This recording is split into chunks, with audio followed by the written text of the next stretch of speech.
Bogapuram Mohan Naidu, Honorable Minister of Civil Aviation, Government of India, and our guest of honor, Shri Nara Lokesh, Honorable Minister for Human Resources, IT, Electronics and Communications, Government of Andhra Pradesh.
I request the attention of all industry delegates, dignitaries and attendees today.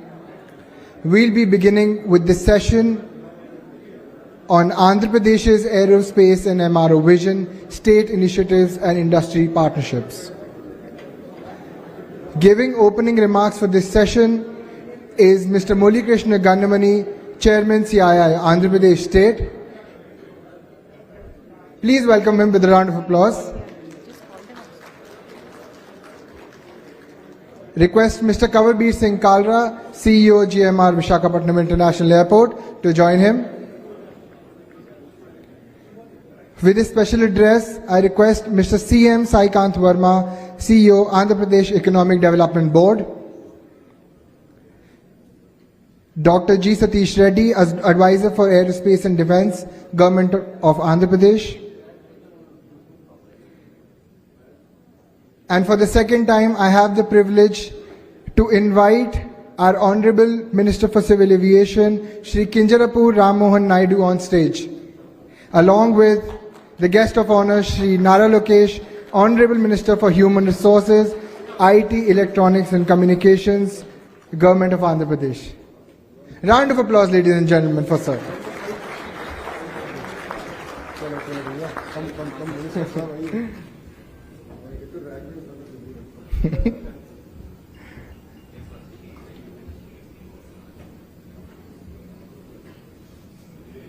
With us also is Shri Kondapalli Srinivas, Honorable Minister for MSME, SERP, NRI Relations, Government of Andhra Pradesh. Thank you, sir.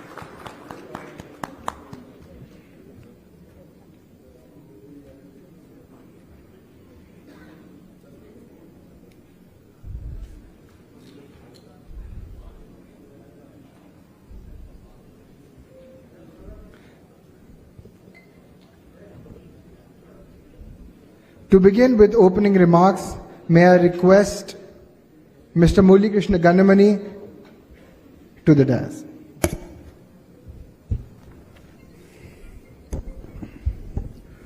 Thank you. Good afternoon, everyone. Shri Kinjarapu Rammohan Naidu Garu, Honorable Minister of Civil Aviation, Government of India. Our beloved leader, Shri Nara Lokesh Garu, Honorable Minister for Human Resources, IT, Electronics, Communications, RDG, Government of Andhra Pradesh. Shri Kondapalli Srinivas Garu, Honorable Minister for MSME. Dr. G. Satish Reddy Garu, Advisor for Aerospace and Defence, Government of Andhra Pradesh.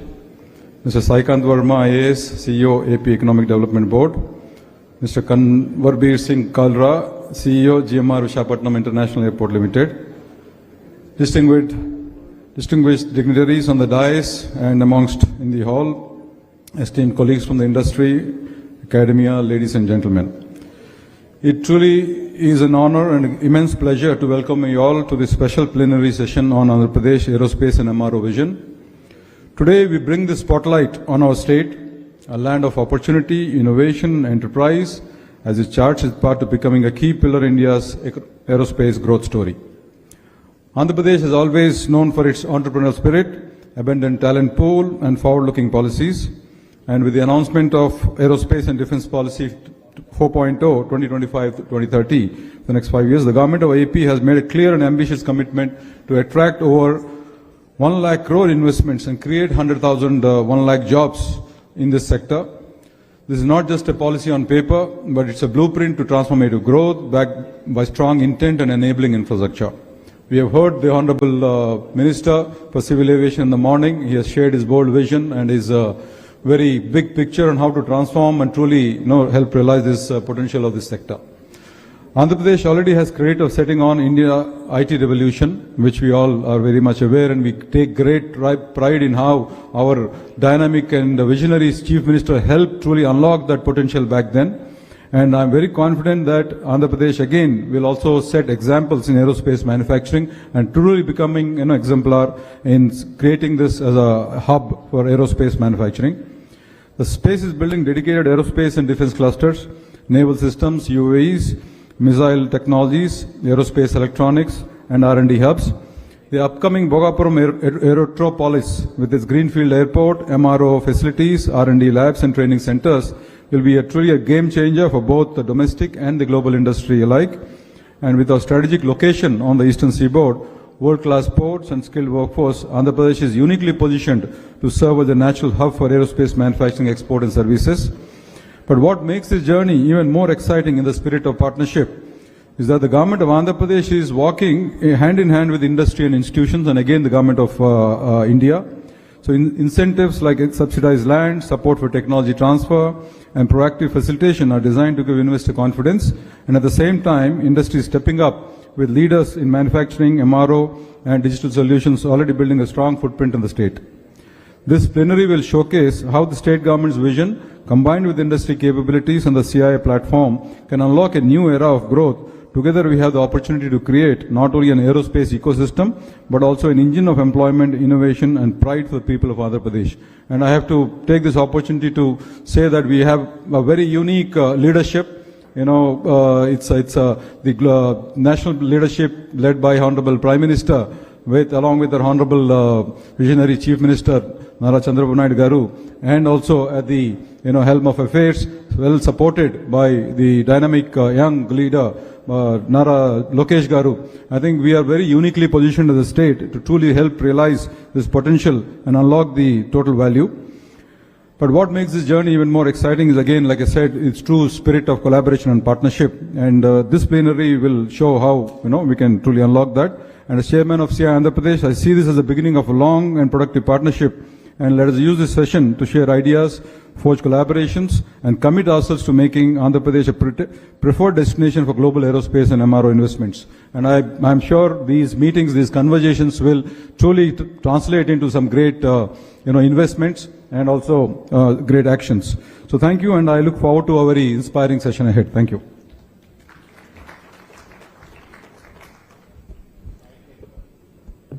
Thank you, Mr. Ganamani.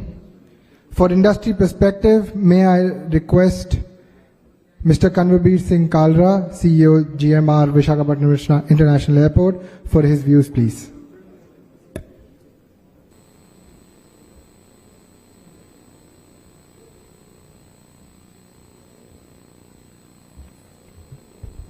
Honorable Ministers, respected government dignitaries and distinguished guests, warm greetings and namaskaram from GMR Group. Thank you for being here today. Can we start with a quick video, concept video of the Bogapuram Airport, because many of you would not have seen that. I'll just take 1 minute for that.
Thank you for that.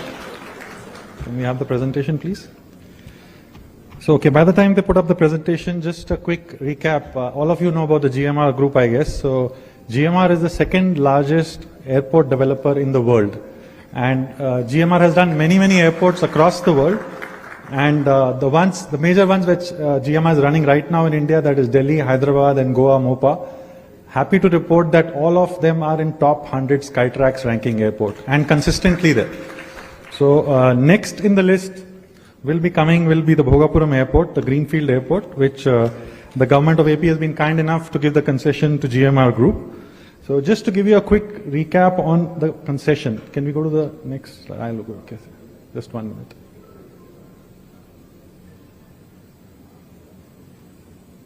Yeah, so this is a quick brief on the GMR Group. So you can see many countries across the world, GMR has done many airports. Sorry, sirs, we have the presentation on your back. Oh, there's one in front. Okay, great. Okay, I didn't know that.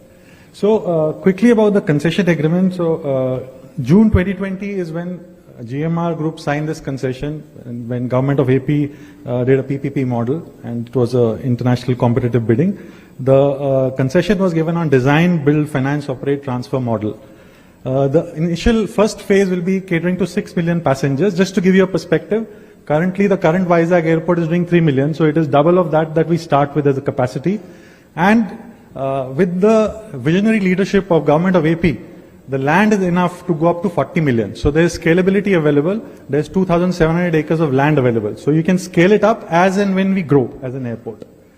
The concession is awarded for 40 years plus 20 years extendable.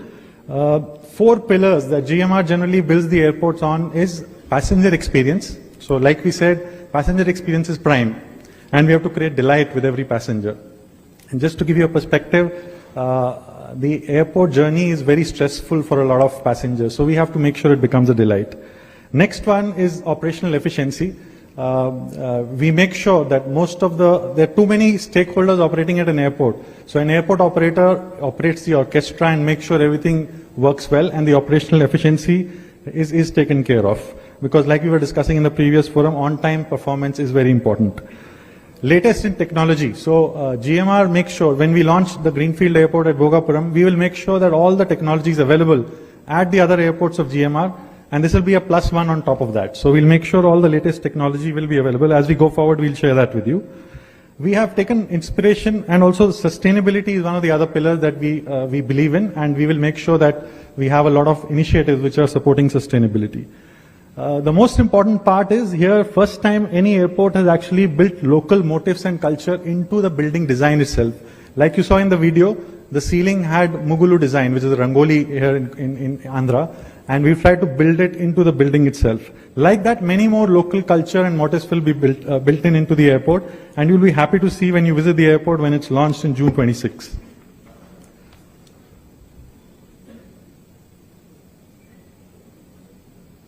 This is a quick overview of the master plan for phase 1. As you can see, there is a long runway, 3.8 kilometers. It can take any wide body. There's a parallel taxiway. And when I say operational efficiency, the RETs, the rapid exit taxiways on the runway, provide easy exit to the aircraft and lesser occupancy of the runway. So you have all these designed in the initial part of the airport itself. We have around 18 parking stands for the aircrafts. In the previous forum, we saw that many aircrafts are going to come in India. Now, where are they going to park? So there has to be enough parking space available in all the new greenfield airports. So we have 18 parking stands to start with, and this actually is a modular design. Like I said, you can go up to 99 parking stands, going forward as we grow. There's a terminal which is around 77,000 square meters, and everything is integrated into this area. So there's a fuel farm which is a single access, open access fuel farm. There's a cargo terminal which will be world-class cargo terminal. That is a part of this. In-flight kitchen will be there. So anything that a modern world-class airport will have, this airport will have it on day 1 of launch. A few of the important salient features. So it's going to be a Code E compliant, and occasionally Code F can also operate. So these are basically wide body aircrafts. Any type of aircraft will be able to land at this airport. And the runway is really long, 3.8 kilometers, really long runway. There's a parallel taxiway along with the runway, which provides easier movement of the aircraft, along the runway, and they don't block the runway.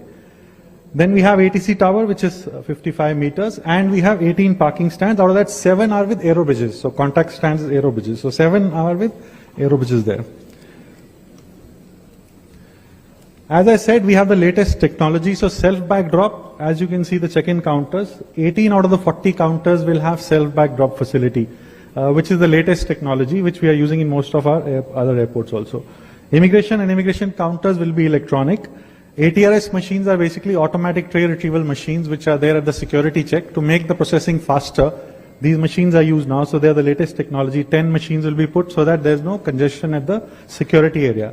There will be self-check-in kiosk, and there will be a baggage reclaim belt, 4 baggage reclaim belts. On sustainability, there are a lot of initiatives like Minister Sir mentioned earlier. All the airports are focusing on solar in a big way. So we got a 5 megawatt solar plant which we plan to have it operational on day 1 of the airport. So that's going to supply a lot of energy requirement for the airport itself, probably around 40 to 50%. And as we grow, we can put it up more because we have enough space available on the air side. We have something called as a bridge mounted equipment, which is a ground power unit and pre-cool air unit. So these are used basically to make sure that the aircraft is not running on fuel actually while it's parked or while it's stationed at the airport, while the passengers are sitting in. So this makes sure that aircraft fuel is burnt less, and better, sustainable initiatives are taken with this. We have a fuel hydrant system. So the entire fuel piping is underground through latest technology, and you don't need to have bowsers moving around in the airside, which provides a safer working environment. And also it's, in terms of sustainability, when bowsers don't move around, you have lesser fuel emissions at the airside. We have LED technology used across, so including the airside. Airside, we have complete LED lighting. Inside the building, complete LED lighting. There's a lot of natural light being used. We are trying to get IGBC Platinum actually as to start with. And there will be smart building solutions available at the airport. Next one is the most important one. As all of us know, that pharma sector, the other logistics sectors, which are very highly operational in Vizag today, but we don't have enough the international level cargo facilities available where we can ship your cargo material through temperature control facilities and through cold storage facilities. So that will be operational from day 1. So we are putting a 25,000 metric ton capacity cargo unit, which will really help the industry in this area and the vicinity.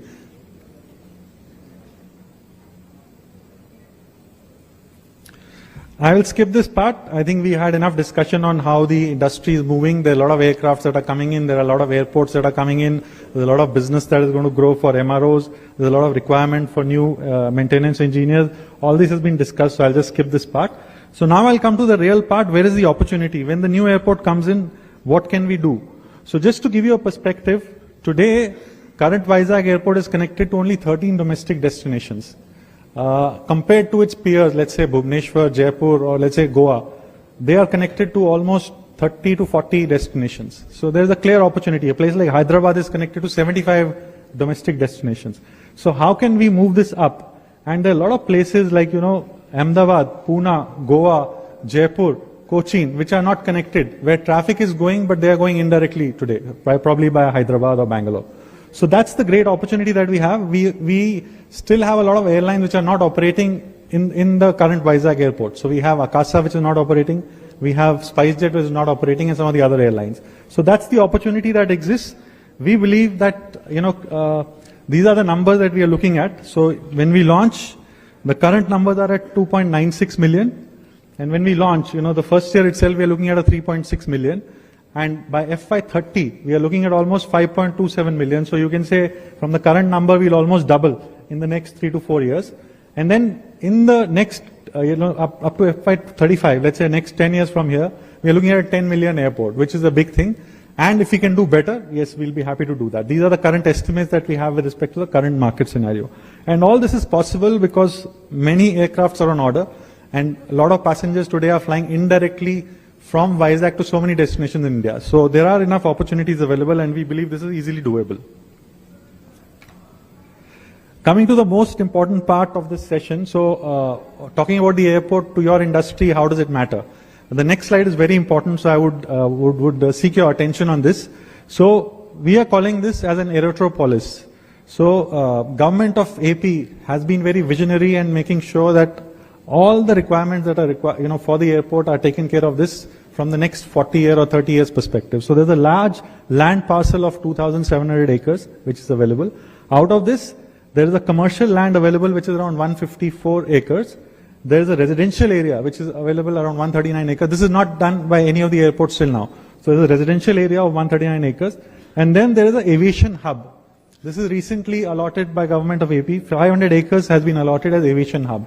So all the discussions that, you were having initially in the first half, that, you have a lot of investment that will come in where manufacturing will happen, R&D will happen, in the aerospace segment, and you will need a lot of manpower. So this 500 acres can be used for all of you, to come and, put up your setup here, and we'll be happy to support.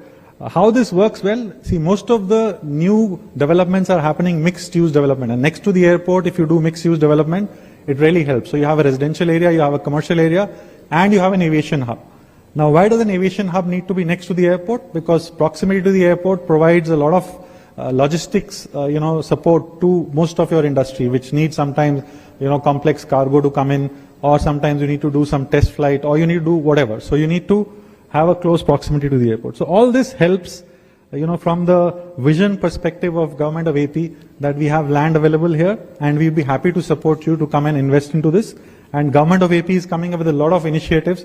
So with government of AP being there, GMR expertise being there, and good local manpower. I think the local manpower is highly literate in terms of engineering, etc. And the cost of living is really low. So cost of putting up the operation is also low.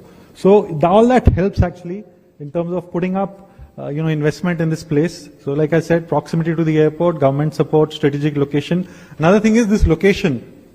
Let's say you're putting up some MRO facilities. It is in the catchment, one side is your Southeast Asia, the other side is Middle East. So you can also target the global markets sitting here in Vizag. There's a good industrial setup already available. So Vizag has many specialized industries like pharma, like shipbuilding. So you have a lot of good manpower available which can be used. And the areas where we thought of we could use is your MROs, manufacturing, design engineering, enabling infrastructure, technical skilling, but we are open to ideas. Anything related to aviation, we are most welcome, to get it to this 500 acres. Quick update on the progress. I'm sure people who are staying here would have already visited the airport.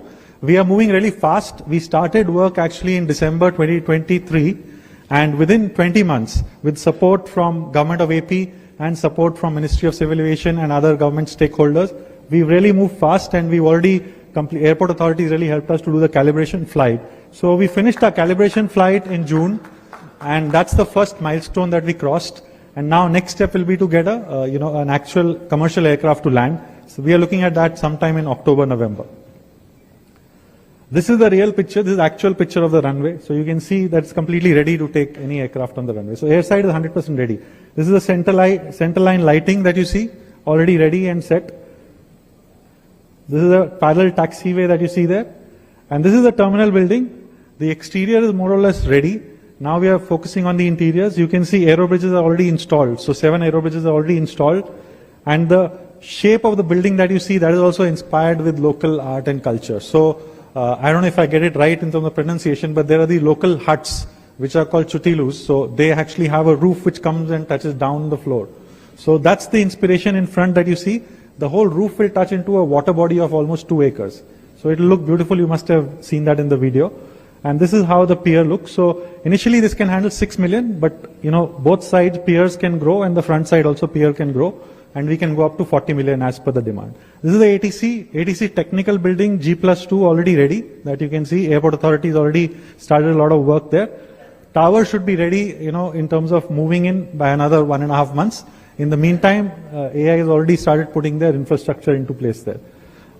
Thank you from my side. I think that's all I have here today.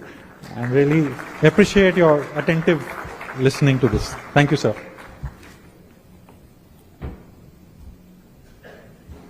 Thank you, Mr. Kalra. Continuing the industry perspective, we have Mr. BVR Mohan Reddy, Founder Chairman, Scient.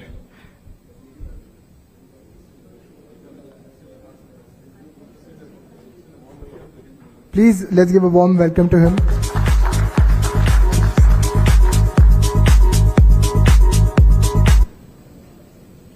Honorable Ministers, Shri Ram Mohan Naidu Garu, Shri Nara Lokesh Garu, Dr. Satish Reddy, several other dignitaries on the dais, off the dais. Good afternoon to all of you. My apologies for turning up a little late for the meeting, especially to the Honorable Ministers. So in the next 5 to 10 minutes, what I wanted to share with you was a vision of mine, which I think Andhra Pradesh can leapfrog into digital first MRO leadership. I run a technology services business. I'm the founder of the company. Aerospace is a large vertical exposure we have with us. A third of our business comes from aerospace. The best of the companies in the world, I see some of my friends sitting with me, we worked with them.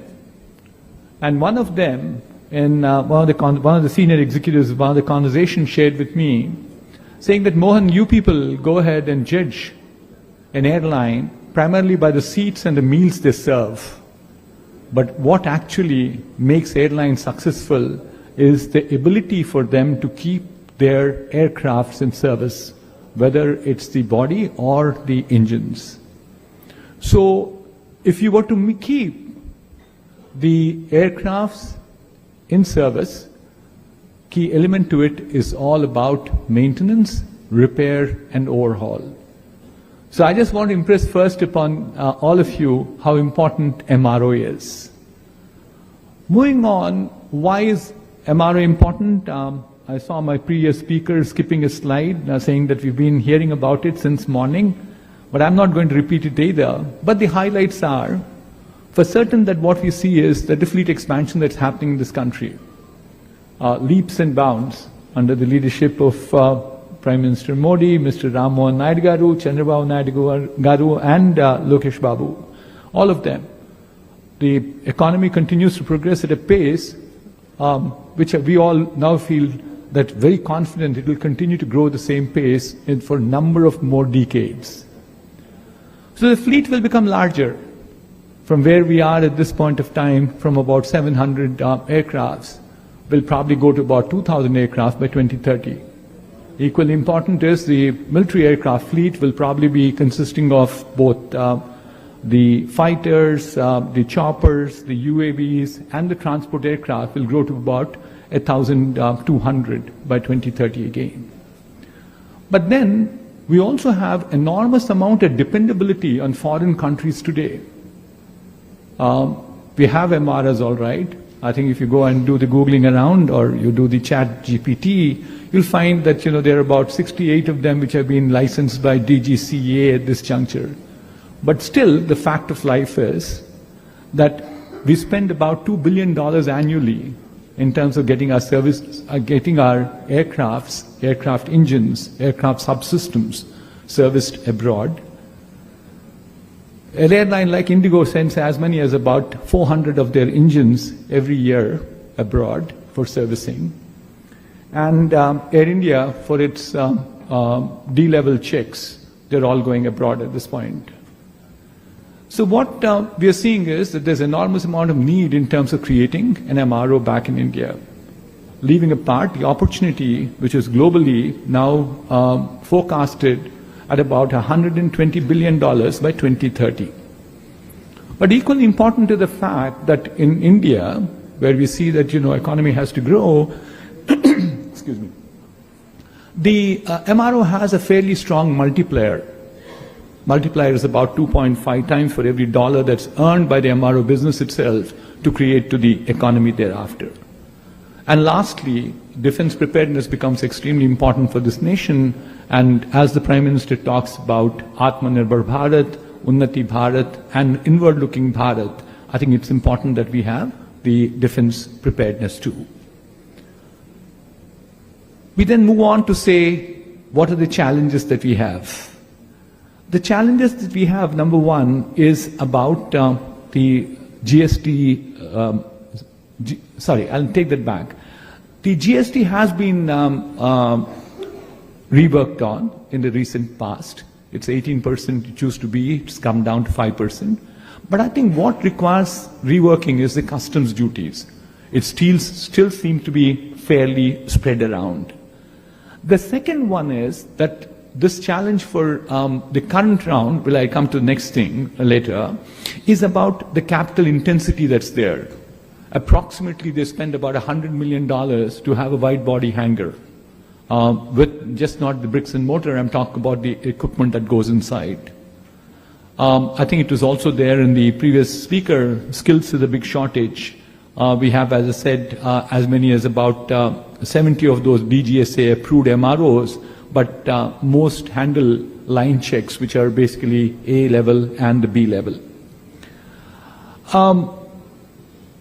Certainly what we are seeing further is OEMs dominate this particular market, and especially the engine manufacturers, whether it's Rolls-Royce or GE or Pratt & Whitney, all of them also are selling aircraft with long-term service agreements, so therefore they're not accessible to Indian vendors.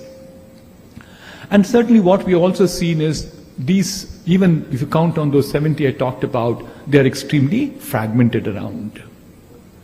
But therefore, what do we need to do if we think about future? I think we need to use technology. Technology is changing at a pace the mankind has never seen before. Technologies which can be extremely useful in MRO. And technologies which we believe are not slowing down. Largely driven by these four pillars. Number one, computers, they continue to become smaller, faster, cheaper. Communications, the broadbanding, cost of per usage of terabyte of information in India is the lowest in the world. Equally important is the sensors are becoming smarter by the day and cheaper by the evening. So the result is that you have, and then the sensors produce enormous amount of data, which is then being converted into, with algorithms, becoming AI. So can we use the same technologies into MRO too, is a question that we have. So the first is that if we want to have a digital twins as the first step, for every product that's there, I think some of the airline companies today do have digital twins. Some of the latest models of the aircraft engines that we design have digital twins built into them. That gives you an ability to not only predict your maintenance, but certainly reduce the aircraft on ground. AOG as it's called. AOG currently costs approximately about $120,000 every day that they're not in service. So therefore, I think we need to use technology in MRO by ensuring that we build engines, fuselages, and the rest of the subsystems which are going to be in the digital twin format, which makes us our ability to bring down the downtime and also make sure availability increases. The second one is the technology of virtual reality and augmented reality can be extensively used in terms of training our technicians. We're not doing that as extensively as we like to see it. And therefore, this so-called shortfall in terms of technicians can certainly be put on fast track very quickly. A third one is that we also can use drones and robotics extensively for the MRO operations. Drones detect the fuselage cracks. I think EasyJet has an example right now case where they are doing it quite extensively. Or the second one is there are some intricate areas where you can't even see, you can't even put your hand inside, whereas drones go and do the repairs themselves. Sorry, robotics arms go and do repairs themselves. And one more of that is all about the 3D printing. I had the honor of accompanying Sri Lokesh Garu today. We went ahead and launched a AI program for schools, to 50 schools in Vizag. And this is an initiative to ensure that the 7th graders, 8th graders, and the 9th graders understand what is AI all about. We had hardware, we had software, we had these Raspberry toolkits, we had curriculum, we had mentors, we had instructors. Lokesh Babgaru spent a lot of time today. The way in which he connected with the students and he saw what was being done. I wouldn't believe it myself, 7th graders trying to do automated wiper mechanisms. Just when there's a drop of water falling on a sensor, the wipers start working. Or the way in which the robotic arms can work. So therefore, I think, and also one more which we showcased to him today is the 3D printing part. And that's going to be groundbreaker in MRO operations. You don't need to keep, some parts cannot be done using 3D printing, all right. But there, even for that matter, GE right now just does the jet engine nozzles using 3D printing. So you don't have this challenge in terms of spares not available, carrying too much of spares, carrying the cost of spares, all that can be taken care of. So what we can therefore do is also there, the last one I have in the list of asks I have is to have a green and sustainable environment. MRO can be built as it's built for the first time. I think a good example that we have, which has been extremely successful, and I'm sure Honorable Minister would have seen it, and many of you probably know it much better than I do, is about the Seletar Aerospace Park in Singapore, as it's called the SAP of Singapore. And precisely what SAP or the Seletar Aerospace has done, we can do the same thing in the Bogapuram Aerotropolis, that's how it's rightly pronounced. And what can we do there is right now, because it's greenfield, build a ecosystem that can create a cluster of MRO, for MRO. I think the model I like to just highlight and call out is to say there's a similar model which made the IT industry extremely successful. It was called the STPI, Software Parks of India, which gave the ability for people to import them without paying duty, use them as and when required, with very little hassles around, which means that effectively the amount of cost of doing business is what I keep doing becomes quite minimal. And the ease of doing business becomes maximized. So therefore, Bogapuram Airport, in terms of having all the features, including things like, a training academy. You look at the Seletar Aerospace Park, we have Singapore, NTU, Singapore University, all of them participating. So therefore, I think the sum total is that the potential for Bogapuram Aerotropolis is as much as about $3 billion is what can be generated, and we could also generate as many as 6,000 jobs. I'll only conclude by saying that we have an opportunity, and I'll make this pitch to every one of you and make an appeal to the ministers, honorable ministers, to position AP as the Singapore of India for MRO. Thank you. Thank you very much.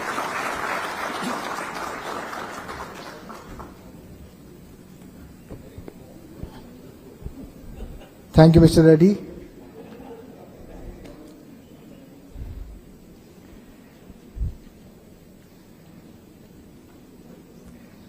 Ladies and gentlemen, with this special address, I would like to welcome Mr. C.M. Saikant Verma, CEO, Andhra Pradesh Economic Development Board. Let's welcome him with a round of applause.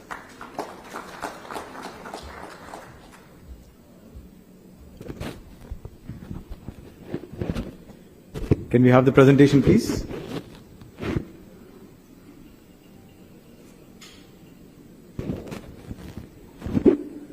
Good afternoon to all the dignitaries on the dais, distinguished guests, ladies and gentlemen.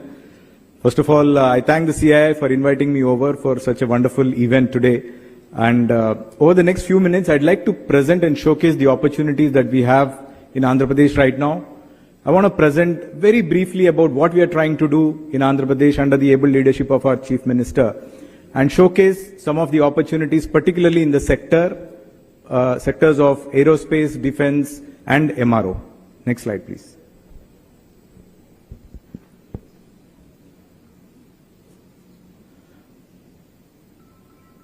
Yes. So, Andhra Pradesh is now India's rising economic powerhouse, and it's a force to reckon with. We are the 8th largest state in terms of geography. We have a population of 53 million, and we are an economy of 180 billion. Of this, 42% comes from services, 35% from agriculture, and 23% from manufacturing. This shows that there is a huge potential for the state to catch up in the manufacturing sector. In line with the Honorable Prime Minister's call for Vikasit Bharat, our Honorable Chief Minister, Mr. Chandrababu Naidu, has given a call for Swarna Andhra Vision 2047, wherein we wish to become a $2.4 trillion economy from $180 billion today by 2047. So this means we need to consistently grow at a rate of 15%, and that's the aspiration levels that we have for the state. Now, for us to be able to realize this big dream and vision and bring it into a reality, our Honorable Chief Minister has designed a very focusedly designed overarching framework based on 7 key fundamental guiding principles. 1, product perfection. The second is speed of doing business. Honorable Chief Minister of Andhra Pradesh, he is a champion of ease of doing business. Under his able leadership, AP has consistently proved to be number 1 in ease of doing business rankings. And today, he is now very strongly advocating the concept of speed of doing business, wherein we want to turn Andhra Pradesh to be an ideal investment destination for the investors, where the ideas can be converted into businesses very quickly. We are working very hard in terms of realizing this particular goal. One classic example that I can talk about here to demonstrate the speed of doing business of our state is one that is led by our own Honorable IT Minister here, who is sitting with us, wherein with one Zoom call with Arsenal Mittal, he was able to convince them, give them the top leadership, a great deal of confidence as to what the state is willing to do. And today we have landed India's largest steel plant in this particular region because of this aspect of speed of doing business. The third guiding principle is reducing the cost of logistics, particularly bringing down reducing the cost of doing business in the state, employment creation, future-ready technology, and circular economy. Our Honorable CM is very, very sensitive about understanding the fact that every sector has got specific needs and requirements. So we didn't adopt a one-size-fits-all approach. We have developed sector-specific policies which cater to the sector-specific needs and requirements. And today the state has rolled out roughly about 25 different policies which caters to different sectoral policies, technology-focused policies, infrastructure policies, and climate action policies. So you can see the list of all these policies which have been launched so far right here. Now Andhra Pradesh is trying to position itself as India's gateway to the east. We have got third longest coastline in the country, almost 1,000 plus kilometers of coastline. 6 operating seaports are there. 4 new greenfield seaports are coming up. The state is committed to create, for every 50 to 100 kilometers of the coastline, the state wants to set up a seaport or a fishing harbor so that we are able to emerge ourselves as the eastern hub on India's sea coast, and we want to become India's gateway to the east. Looking at the aviation ecosystem, we have 7 operating airports, 3 of which are international, and 9 greenfield airports are going to come up in the state. Now, under the able leadership of our Honorable Union Civil Aviation Minister, we just heard about how Bogapuram Airport is coming up very fast, and it is probably going to be one of the fastest built airports in the country.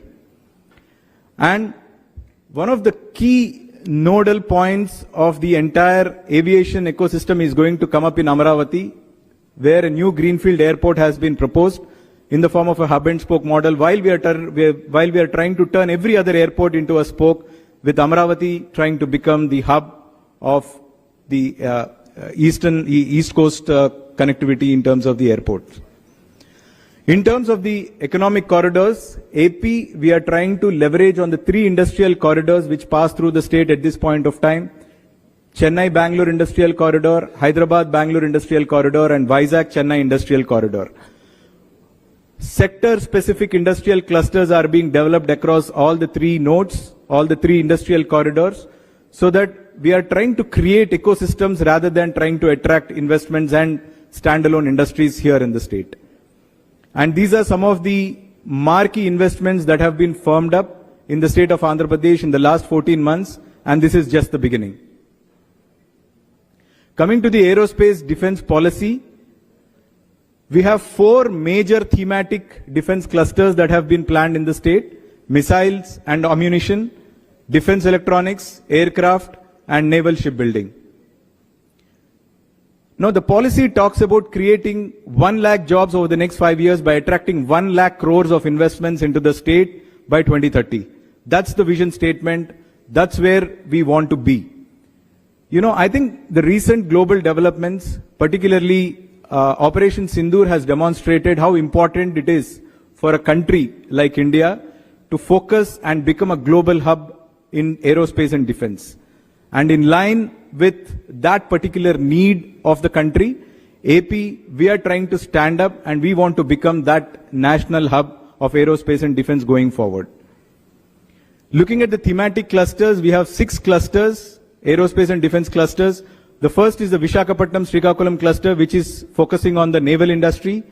The second industrial cluster, which is Jagaipeta, where we are focusing on missiles and ammunition. The third, Karnool-Orvakal cluster, where we are focusing on drone and UAV technologies. Fourth is Lepakshi, where we are focusing on the entire defense systems to come in and also the electronics clusters to develop. Tirupati is emerging as the R&D hub. And lastly, Donakonda is focusing on aircraft component manufacturing. So a great deal of non-fiscal and fiscal incentives have been assured in aerospace and defense sector. This is in line with the 25 policies that have been launched in the state of Andhra Pradesh.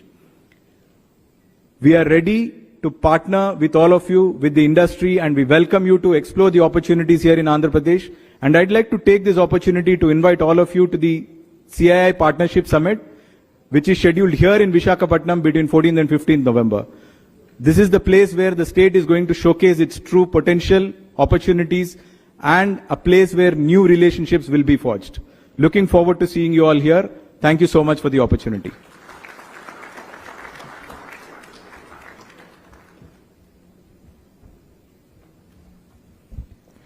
Thank you, Mr. Verma. Continuing with the keynote address, we have Dr. G. Satish Reddy, Advisor for Aerospace and Defense, Government of Andhra Pradesh. Round of applause, please. Namaskar.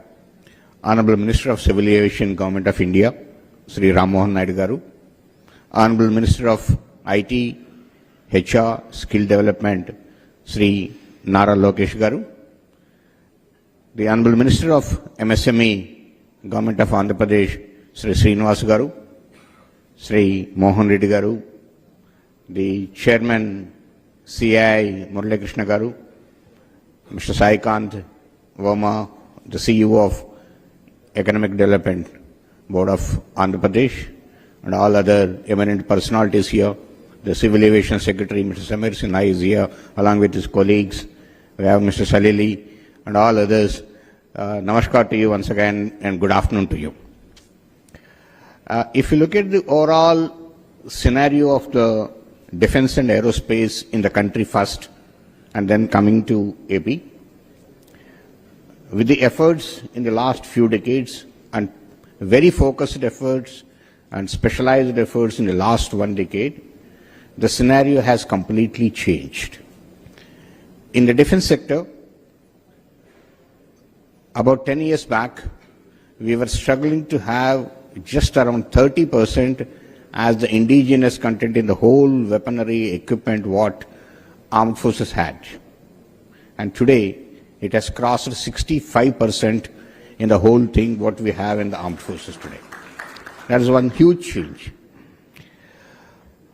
Lots of systems have been developed indigenously in the country, and country has become self-reliant in many of the areas: missiles, radars, sonars, torpedoes, electronic warfare systems, AWACS systems, aircrafts, tanks, armored vehicles, ships, submarines. Many of the things we are able to build in our own country today. The budget has gone up enormously. See, it is 6,81,000 crores is the budget of the defense today. Out of that, the capital procurement is about 1,75,000 crores. That's the thing. If you look at last year, out of the 1,75,000 crores of the capital budget, the indigenously manufactured items were 1,25,000 crores. 1,25,000 crores for the indigenous thing. The immediate response from Honorable Defense Minister Raksha Mantri Sri Rajnath Singh ji is that we should make it in the coming next financial year, we should make it 1.75 lakh crores. And then the target for year 2029 is 3 lakh crores. This is the way the indigenous manufacturing capability in the country is going with various policies which have been brought up. The country, Bharat, has been one of the leading importers of defense equipment. We were standing in number 1, number 2 positions in the globe. Now today, it's turned around. We started exporting. Last financial year, we exported 23,666 crores worth of defense equipment from this country, and there was a lot of potential to do, also much more. And now the target given by, again, Honorable Raksha Mantri is make it 50,000 crores by 2029. This is the way the defense sector is taking a shape. In the same way, in the aero sector, lots of aircrafts are being manufactured here in the country, leaving aside the helicopters, which HAL is making varieties of helicopters. You must have heard just 1 week back, the Government of India has cleared again 97 LCA Mark 1As, making the total number of LCA Mark 1A 180 and LCA Mark 1 40, totally 220 aircrafts, and now HAL has got more than 1 lakh crores order of one just LCA Mark 1A. This is number one. The government has already approved the project of the heavier version LCA Mark 2, which again the country needs about 200 at least. And the most advanced 5th generation fighter aircraft AMCA, again the government has approved the project, which probably in the next 2 years it should be rolling out. AMCA project also is approved. See how many aircrafts, and one more aircraft is in the pipeline, which is twin-engine deck-based fighter aircraft for the Indian Navy, TED-BF. So there are 4 aircrafts at various stages. In the next 10 years, the amount of business in the aero sector, in the military aircraft itself, is among us. And military transport aircraft is another one, where again a lot of people are working on it. You just heard the news that Embraer and Mahindra have tied up and trying to manufacture here. The Honorable Civil Aviation Minister has been showing a lot of interest and has been taking continuous reviews to indigenously going to break ground. It's going to be India's largest steel plant, and it was clinched over one Zoom call. Another example is now it's out in the open. Google is going to build one of the largest data centers here in Visakhapatnam. Actually, that conversation started here in Novotel when the Google leadership came, and I personally drove them, showed them the land, and explained to them the vision with which we want to build an entire data city. That's another example. Third, I would like to also share in renewable energy space. I'm sure all of you know the company called Renew. I went to break coconut to start a new plant where they're going to do solar and wind energy production. So we went there and we broke coconut. I told Sinhaji to make Andhra Pradesh his second home. Then I heard he's getting into manufacturing. I just dropped him a WhatsApp message and said, boss, we are ready here in Andhra Pradesh. And we also got manufacturing to Andhra Pradesh. So why am I sharing all this with you? Once you sign with Andhra Pradesh, it's no longer your project, it is our project. So if it means we have to lobby with the leadership from civil aviation, we will lobby on your behalf. If it means we have to lobby with NMDC, we have done it. If it means that we need to change policies, taxation, we are willing to take that ownership, work with the leadership in Delhi to make that difference. So we have the blend of young leadership backed with seniors giving us tremendous amount of guidance, and then we deliver on the speed of doing business. Third, as I said, we are a startup state. We are exceptionally hungry. Like all the startups here, I've seen the booths, I was observing what you do, the kind of sectors that you represent here. We are hungry. We are ready to steal your business from any other state or any country possible. We want you to invest here in Andhra Pradesh. And I jokingly say, Andhra Pradesh is on the better side of Chennai, Karnataka, Bangalore. And we are really excited to bring your investments here. Saikant Verma, he's the only IAS officer in the entire Economic Development Board. Under him, he has all professionals who have joined us from Invest India, few other state investment promotion boards. The best in their field have come, joined us. And we are here to deliver. We are here to make it a seamless experience. As you've seen in the presentation of Saikant, we mirror or we actually echo the vision of the Honorable Prime Minister Shri Narendra Modi ji's Vikasit Bharat. We have created Swarna Andhra Pradesh, where we want to be a $2.4 trillion economy by 2047 from being a $180 billion economy today. So we need to grow at 15%. And for the friends in the private sector, that's not easy. But believe me, Andhra Pradesh will be one state that will actually prove that we can actually grow as a state at 15% CAGR year on year. And we have great relationships now at the central level. We have double engine Sarkar. We have the Honorable Prime Minister Shri Narendra Modi ji. And then we of course have the Honorable Chief Minister Nara Chandrababu Naidu Garu. Both of them together want to again recreate history. And we believe that strong states make strong nation. And in this particular context, we have a different double engine Sarkar. We have two Naidus. I call it Naidu Square. One is Ram Mohan Naidu. I hope he's okay with me calling him Ram Mohan Naidu and not Garu because he's very young to me. But Ramu is here. He's of course Mocha, and then we have our Honorable Chief Minister Shri Chandrababu Naidu Garu. Of course, both of them are not related, but Naidu Square. So we have another double engine Sarkar where I believe that we can do a lot of work in the aerospace and defense sector together. And Ramu, we are looking forward to your leadership to drive things.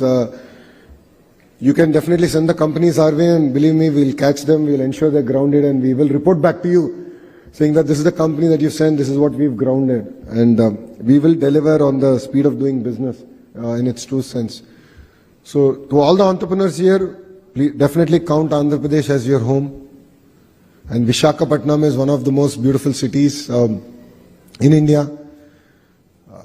I jokingly say that if Bangalore were to marry, go and have a child, it will be Visakhapatnam. We have best of both worlds. There's a whole debate about talent. In your company, in this sector, please look around. Believe me, there'll be Telugu people. They're all products of this soil. Due to lack of opportunities, they went to various other states and they're willing to come back. And there are amazing institutions here, both in the private sector and the government sector. It could be Andhra University, Geetham. We have IIM here. So there are amazing education institutions here. There's an amazing ecosystem here. And all I would request all of you is that let's make history together. This is a once in a lifetime opportunity. It doesn't come again and again. Very few states have the grit and perseverance that Andhra Pradesh has. And I've already given you 3 clear reasons why you should come to Andhra Pradesh, and I look forward to welcoming you all here. So thank you very much for giving me this wonderful opportunity. And I'd like to thank CII and Ram Mohan Naidu Garu and the entire civil aviation team here. Thank you very much for hosting this summit here. It means a lot for us. Today is a very action-packed day in Visakhapatnam. I think there are close to 6 or 7 summits happening. So you can see that energy is back to Visakhapatnam, and we're really excited. I would like to thank the leadership for really coming here and being part of, what I say is making history together. Thank you very much, and Jai Hind.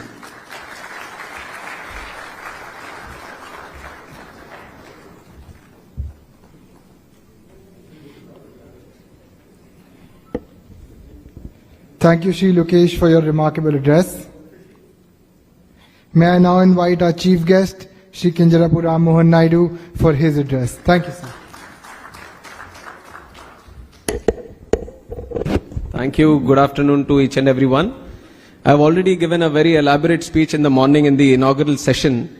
And I'm taking this opportunity again, especially to thank our young and dynamic leader, always an inspiration for the younger generation, Lokesh Anna Garu, for specially gracing this event, and Minister for our MSME, Kondapalli Srinivas Garu, BV Mohan Reddy Garu, Satish Reddy Garu, and all the important people on the dais. And I have to also thank all the dignitaries that are here. The energy and enthusiasm that I got to witness in the morning, I can see it again in this time also. Usually, when you have a multi-session, especially which is overflowing after lunch, the energy kind of dilutes a little bit. But I see a lot of enthusiasm here. One, I can tag it to the presence of Lokesh Anna for him being here. He has brought in a lot of energy and enthusiasm. And also, I think this sector is right now in that space where everyone is eagerly looking and excitedly looking to do something about. And I've already talked about why this sector is very, very important. This is the right time to invest in this sector. This is the right time we all move forward, synchronize, synergize, so that we can not only become one of the global aviation hubs, but we can also cater for some of the requirements that the industry is going to need in the coming days also. And the right time and the right place, the justification has been given by the state government and especially our Lokesh Anna Garu also. I have to admit, see, this is the second aviation aerospace manufacturing summit conference that we are having. As civil aviation minister, we have a certain liberty and leverage to guide a certain location. And in fact, the first one happened in Gwalior when Jyotiraditya Scindia ji was the minister. And it is quite natural for me preferring Andhra, but I would tell you the seed was sown by Lokesh Anna. This was 3 months back around when he found out that aerospace has so much demand and there is so much potential, and he ensured that all the support will be extended from the state government, and especially you can see it from the beautiful defense and aerospace policy that they have created. I can assure you as a Minister of Civil Aviation that out of all the states, this is one of the best policies that you'll see in the country. And they have worked really, really hard. They have looked into all the policies that are there right now across the country, and they have did a +1 to each and every aspect of it. And they have made sure that it is not only going to be a beneficial thing for the state, but also the person who is going to invest. There is a mutual consensus that is going to be created when you invest in the state of Andhra Pradesh. So as a minister from the government of India, I would like to congratulate the government of Andhra Pradesh for creating such a beautiful policy, because even if it is in Andhra Pradesh that the industry is going to come and create a strong ecosystem, the country is going to benefit. So we have the right leadership, we have the right time, and we have the right place. Now the right decisions have to be made, and I request each and every one of you that is present here to once again invest in the state of Andhra Pradesh. You know that I am the Minister of Government of India. You can take me out of Andhra, but you can't take Andhra out of me. So I'll be pushing for Andhra Pradesh. And also, I'm seeing the presentation that has been given by the AP state government. Especially, I was looking at the airports, 9 airports. With our Honorable Chief Minister, the number keeps increasing month by month because he sees the potential and he sees things which we can't see today. That is the beauty of this man. That is the beauty of the vision that he has. And the most importantly, when we talk about the policies also the state government is creating, you might go to other states and they'll say, we'll match the policy. Okay, we are also going to give you these kind of benefits. Why don't you come to us? Because it has become a very competitive field today. Between the states also there is a nice collaboration, including the competition that we see. But what is very important for each and every one of you to take note of, no matter anyone can match the policies or the benefits or the incentives that we can give. I mean, Andhra, the state of Andhra can give, but nobody can match the vision of our Chief Minister, Chandrababu Naidu Garu. He is the key here. He is a man of vision. And now, for the man of vision, we have a man of action also, Lokesh Anna Garu, where Chandrababu Naidu Garu brings in the ease of doing business, and now Lokesh Anna is bringing the speed of doing business. And this is a powerful combination that the state government has, and we are all there to support this momentum and the rebirth that the Andhra Pradesh state is taking forward today. It's a startup state, but a very, very aspirational state today with a lot of forward-looking policies and investments which are going to create a buzz not only in the country but across the globe. And I've taken the example of Quantum Valley earlier. So these are some of the concepts. And I've talked very vastly into all the various aspects of aerospace manufacturing. Couple of things I just want to mention again in this closing address is that the support from the Ministry of Civil Aviation is continuously going to be there for this manufacturing sector. Like I said, this is the gold mine in civil aviation. How much we can mine out of it is there in our hands. So we are creating all the tools for us to mine it right now, and you have to take advantage of it. And second thing, now we are kind of playing catch up in this industry. We are seeing at different countries and we are trying to assess where we stand and what we can do right now.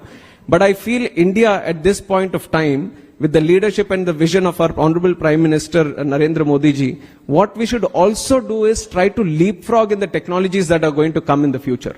And one thing is where we are looking about creating our own regional transport aircraft in the country. There is an assessment, there is a study going on that within 5 years we might see hydrogen powered aircrafts also. Then why can't we see that happening right now itself? What are the technologies that are required for hydrogen powered aircraft? What are the systems that are required? There are many other technologies which are still in the blueprint phase, which are in the design phase. I would say as we are trying to play catch up, as we are trying to solidify the existing system that is there, we also need to look into the future technologies.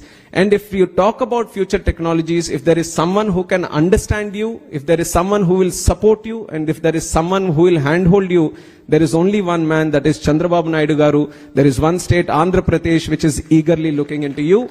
So I once again thank Lokesh Anna Garu for coming here and presenting the model of Andhra Pradesh state. And from the Ministry of Civil Aviation, it is always a great pleasure to come back to Visakhapatnam. This is where, in one way, the journey started for me also from this region, and coming back to this region and having this important conference gives me a lot of pride and pleasure also. And all the people who have supported into making this a grand success, right from CII, SIDM, and also state government of Andhra Pradesh, all the important subject matter experts from the industry, and all the people from across the country and internationals, especially Boeing, Airbus, and all the OEMs that have come in. Thank you once again for your participation. This means a lot. Let's not just leave it till the event itself. Let us collaborate. I've seen the stalls in the morning. I visited each and every stall. Some of the technologies that you have presented, some of the solutions that you have presented are very, very impressive. I've told my team that wherever possible, we have to create a proof of concept. Our airports are ready to open up to these startups also to your solutions. So we are going to partner up with you so that we can see them in action. We can see them implemented in our airports and in our infrastructure systems. So definitely we'll reach out to all of you. we will provide an opportunity so that you can further improve on the designs that you've already created. So thank you very much. Thank you to the whole team of CII for organizing this conference. Thank you.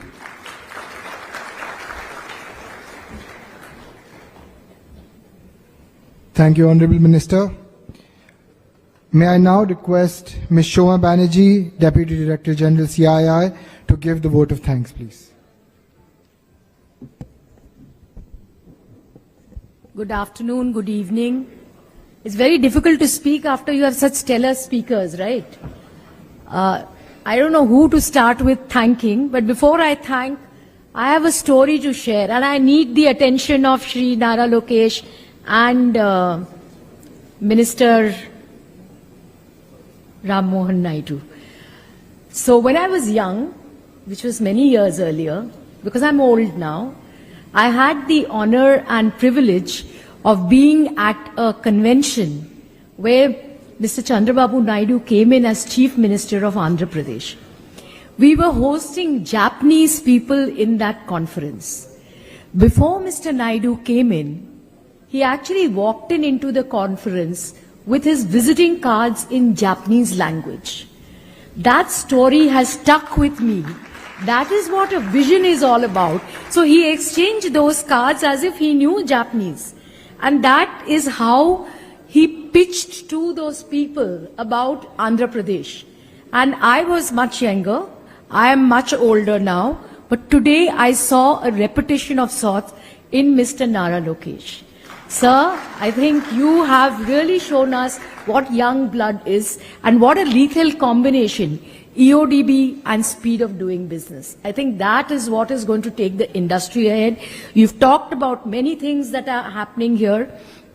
From my side, before I thank each one of you, and like you said, sir, what a stellar combination of experts and young blood.